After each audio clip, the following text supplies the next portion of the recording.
Next, we'll have Dr. Garnette Sutherland. He's a surgeon at the University of Calgary, and he'll be talking with us about advancing neurosurgery through space technology.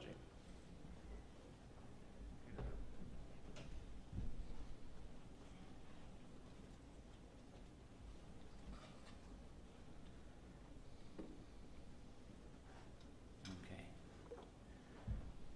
Well, it's obviously a privilege for me to present at this meeting. I represent a group of investigators from across Canada. And the background of this slide is the theme of this project. Could we not translate some of the research and development ongoing at the ISS into our operating rooms here on Earth? So I want to give context. So I've gone back in time. This is the early 1930s. This is the Brigham and Women's Hospital in Boston. This is Harvey Cushing. But I'm not concentrating on Harvey Cushing, but more if you can pick up, right here in the operating room are some cables, because it was in 1927 that Cushing approached the physicist Bovie with the theme, can you stop bleeding in the operating room? Bovie's solution was to translate electricity into the operating room in 1927 that greatly improved the outcome, not only of neurosurgery, but all of surgery. It illustrates well how multidisciplinary work can change prognosis for patients. So I'm just jumping to the end of my presentation and conclusion. Can we not then put imaging technology into our operating room? And can we not insert into the imaging technology, I'm going to get my little mouse, a robotic system so that we can conduct surgery during imaging? Or essentially, can we merge diagnosis with therapy? And I want to put this slide only to, it highlights as an investigator. It is yeah, we can build one prototype, and I saw on the former presentation, we need to be able to translate that prototype to our community at large. So I do know when we did that intraoperative MR imaging project, we began to go to the trade shows to demonstrate the product, and we are now bringing the robotic technology to the trade shows. This is the Congress of Neurological Surgeons meeting in Washington 2 years ago. And that's important because we want adaptation of the technology around our globe. So I'm going back to Harvey Cushing's operating room. So this is his operating room a couple months ago at the Brigham and Women's Hospital, where you can see various imaging technologies have merged into the operating room so that surgeons from multiple disciplines can conduct surgery during imaging. Into this operating room will also be installed a robotic system to allow surgery to take place during imaging. And I'm just showing this as planet Earth. These are our 55 sites around the globe, most in America, some in Europe, and a couple in China. And this concludes, yes, you can build such a system. And I put this slide up. We've done 50 of these cases where NeuroArm, here you can see the robotic system, we're going to talk about that in subsequent slides, is merged with surgeon. And I always use this concept that, yeah, the robot has precision and accuracy. The surgeon has executive capacity. So if I can merge the two into one environment, I ought to be able to improve surgical performance. And I brought this slide because it illustrates well the impact. We did this project over like 6 or 8 years. This is our first patient. So one of the three things I want to say here, we used, I'm going to say rocket science, MDA engineers, really building robotic systems for ISS. But we also have a young woman with a brain tumor, and that resulted in 325,000 articles written about her around our globe, greatly increasing not only the significance of technology translation, but also knowledge of brain tumor problems, people with brain tumors. And I got this slide, it's only to hint, that's why I kept it a little bit dark. Yes, the robotic technology was translated to a company's called Emrys, and yes, they are now manufacturing multiple robotic systems for distribution throughout the United States and the globe. I brought this slide because I saw that great presentation yesterday, the lady traveling to Russia and getting through the customs. I brought this one because this takes a lot of perseverance to move that technology into the operating room and from the operating room into a commercial product. I think ISS caught me a picture here on route to Annapurna Base Camp. And this is a picture of Annapurna Mountain in Nepal. The words are not important on this slide. This is the history of neurosurgery. But I want us to think about, we have a lot of knowledge appearing every month, more and more knowledge appears. We have a lot of technology in our operating room, a lot of imaging capability. Wouldn't it be wonderful if we moved the surgeon to a workstation so the surgeon could interact with all of the data that is accumulating on that patient? That would imply that I'm going to give the surgeon a way to get back to the surgical site, which is robotic manipulators. And we might term that type of surgery informatic surgery, a neologism. And this is my last thing about translation. Yeah, you can build a prototype. This happens to be a prototype magnet. And yeah, you can do like 1,500 cases at a single institution. But it's much more important that that moves to multiple institutions. Because now you can see that we've done more than 9,000 cases worldwide. And with 55 systems, we go up by 55 to 100 new cases benefiting from the technology per day. And why do surgeons want imaging in the operating room? Because that allows you to do patient-specific anatomy. This is a brain tumor in a person. These are her fiber tracts or the connectivity amongst her brain. And it implies that surgeons, when they remove this brain tumor, must pay tremendous attention to the fiber tracts to avoid causing neurological compromise to this individual. Now, when we do imaging, if you just have imaging, whether or not I move a patient to a magnet or an imaging device during surgery, or whether or not I move the imaging device to the patient, I disrupt the rhythm of surgery. The only way I could maintain the rhythm is to build a robotic system. And now if we talk about an MRI machine, that implies that I'm building a robotic system that can go inside a high field magnet, can move in the high field magnet while not affecting the image, and that the generation of the images do not affect the technology. So that was the challenge to McDonald Detweiler Associates engineers many years ago. Now I brought this slide. Well, why do we need these kinds of things? Here's a current limitation. Young woman, this is a nurse with a big brain tumor in her head. It's a low-grade glioma. Surgeon, me. These red blobs, by the way, are where she speaks from. We're imaging her speech with a magnetic resonance imaging device. It's called functional magnetic resonance imaging. But you can see that this part of the tumor, close to the speech cortex, surgeons are intimidated. They don't want to take that out, because if I disconnect her speech cortex from what's called the thalamus, she can't speak anymore. So surgeons commonly leave part of the tumor. So wouldn't it be great if I could acquire these images and the precision and accuracy of a robot could take out the remaining tumor? Wouldn't that be wonderful? So how do we do that? I brought this movie. One of my research people made this movie because we wanted to emphasize how do we move space technology into the operating room. I got some music if you can turn it up.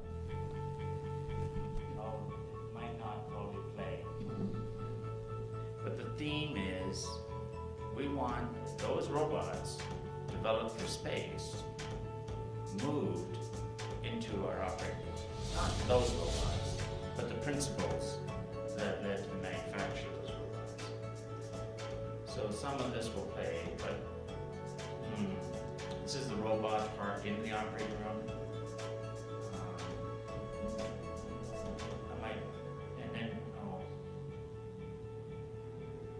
Testing the robot during the procedure. The robot is now in the procedure. It seems to flip back and forth, a glitch.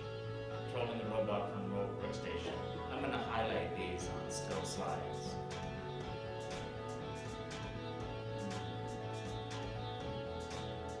And the thought is we call that space arm Canada arm, and we call this robot Neuroarm. Theme is collaboration, so I'm going to come back to that because that movie didn't quite play. This looks like a neurosurgeon. It's got two arms, they multi-articulate, and they can move around the space station. And the special purpose dexterous manipulator is very big. We want something much smaller in the operating room, but the same principles. And remember I said move the surgeon to remote workstation? We want to have a workstation where the surgeon at that workstation has to recreate sight, sound, and touch of surgery and bring all the information of surgery to the workstation. And as I said, we want the surgeon returning to the operating room through the manipulators. So I brought all the engineers to Calgary, and I had like 12 people in the operating room so they could watch how we operate. And here's performing neurosurgery. We tend to hold our tools in our fingers and twirl them. And there's Neuroarm. It looks just like the surgeon without the head. So this first prototype uses a lot of titanium. Titanium is MR safe, but it's not MR invisible. The brown is polyether ether ketone, and the black is plastic Dalrymple. And this also shows the value of collaboration. A lot of physicists here, but the engineers came into the operating room. You're looking underneath a young man's right side. You're underneath the right frontal part of his brain. And you're looking at the right optic nerve, the left optic nerve, and that's the main artery going into the brain called the carotid artery. And I wanted to show the engineers, I need to work through this little space. It's about 5 to 6 millimeters. And they came to me after the case and they said, you know, we know about accuracy. Robots are very precise and accurate. We'll give you really good precision. But we can also give you this, because you do have haptic interface or touch interface with your robot. We can produce no-go zones for you. You can create these no-go zones or no-fly zones, and your tools can only go down the shaft, greatly increasing the safety of surgery. That's a remarkable achievement. And this also shows collaboration related to our project. The nurses, this is Pam LeBlanc, developed the drapes that go over the robot. We spent a lot of time on the end effector of this particular robot, Neuroarm, that attaches our tools and actuates the tools at the surgical site. And there I wanted this slide because I had those engineers come in not only to look at how we did neurosurgery, but how everybody relates in the operating room during the performance of surgery. And so when the robot came in, the surgical procedure still needs to look relaxed. So this is a good figure. One of our engineers watching can see Neuroarm where the robot is draped, ready to move into the surgical site. And the surgeons at this time of the procedure are opening the cranium. But it looks calm. And this is a slide that I commonly show at neurosurgery meetings. This is conventional neurosurgery. A surgeon and an assistant. That we tend to use a microscope when we operate. It's on a counterbalance stand that could perhaps be replaced by small cameras. And here is a robot case. The robot assumes the position of the primary surgeon, the assistant surgeon, the microscope, and the second assistant surgeon during the case. And this theme I just keep wanting to keep emphasizing, merging what's best of a machine with what's best of a human during the performance of surgery. Now I put this in for the technical people or engineers, tool exchange. So one of the requirements of this robot is that you must be able to pass a tool to a nurse. She can exchange the tool, or he, within about 20 or 30 seconds, and the tool returns to the surgical site. So this is our method of barcoding the tool, connecting it at 2 points on the end effector, snapping it in place, and we do have an automated tool exchange where the robot moves to a predetermined site and back to the surgical site. So one of the greatest challenges of the project to the engineers at McDonald Detweiler Associates is I said I need touch. You can't do surgery without touch. We touch spine objects. And so our solution was a company called AT that built these nanosensors that put in these ones strain gauge sensors into titanium, and here's some of their specs. The specs aren't important. What is important is that these two force sensors are attached to the tool so that I do have XYZ forces back to my hand controller at a remote workstation. Why is that important? I don't know if any of you people are surgeons or medicine people, but if you ask your surgeon, how hard are you going to push on my brain before it gets damaged, the surgeon's going to say, I'm going to press very gently. I'm not going to press very hard. Wouldn't it be great if the surgeon can say, I can press with 0.2 newtons, but I'm going to put no more than 0.25, and my machine will stop me if I try to do any more. Again, greatly increasing the safety of surgery.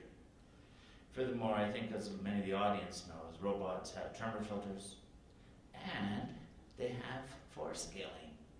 A light object can become heavy, a heavy object can become light.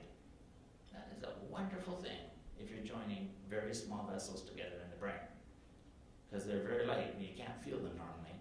If you can increase the sense of touch, that can make the performance of surgery better. So I saw the last presenter presented a glioma. This is a glioma, and this is how a robot would take it out. So this is the robot is holding this bipolar. My colleague is holding the sucker, and he has this other bipolar. Bipolar is the electrical machine in the operating room. We're going to burn the vessels that are attaching this tumor to the adjacent brain. And here's the tumor here, coming underneath the tumor with precision, burning all the little vessels that this tumor brings into it during its growth. That's the excision of the tumor. And I brought this second case. I'm only going to show you a couple. It's a young boy with a tumor underneath his temporal lobe. So this is underneath. You can go to your temple, go in about 6 centimeters, and that's where his tumor is. So the pathway to this tumor is under the brain. And I got this slide for you. This is what the surgeon is seeing. And normally, this is the robot underneath here. But normally, you have to reach over the head to perform the surgery. And that's a little bit tricky, because you can develop a little bit of a tremor, and you're trying to negotiate through a very small corridor. The robot can go down. This corridor is only like 1.5 centimeters. This is the boy's tumor. This is his brain. We're protecting it with these little cotton strips, and we're removing that neoplasm with pretty good precision and accuracy for that person. Now coming back, I'm going to go into the magnet. This robot has to operate inside the imaging device. So here you can see this is NeuroArm 1, the prototype. Only one arm could fit. In the new generation robot, both arms go into the magnet. But I brought this one for historical principles.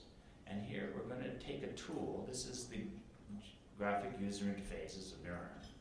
We're going to put a tool right into the roof of what's called the third ventricle, the middle of the brain, with precision, and biopsy it. And this is the virtual displays on our workstation of the robot. And the no-go zone is the magnet board itself. So the robot can't collide with the magnet board. And I brought this only because I was at a place and they wondered whether it would affect the image. So this is the image of a brain. The robot is holding a vitamin E capsule. Vitamin E can be seen on a T1 weighted sequence of the brain, which this is, or T2. And here's the person's brain with the robot on and manipulating, and with it off, and not in the magnet. And while there is some decay in that image on your left, the decay is less than 10%. I got this one.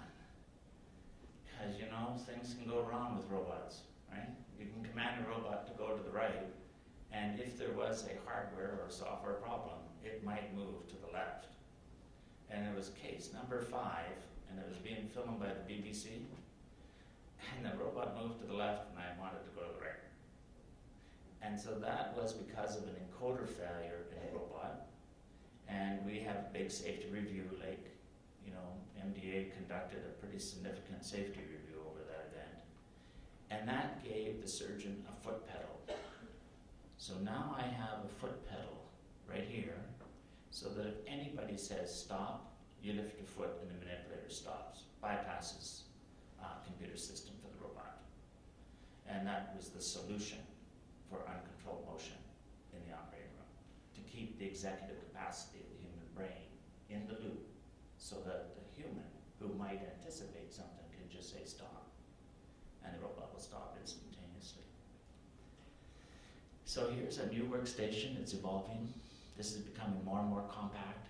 These are the data sets, the imaging data set, the stereoscopic view of the surgical site. You can see we're using some passive glasses here on a 3D screen. I sometimes tell the young students it's because those gamers demanded 3D vision that our robot project dropped its price from $100,000 or $200,000 down to about a few $100s to get 3D stereoscopic vision on our surgical site. And then this is the virtual display of the robot, and these happen to be the new hand controllers that will go with the commercial product.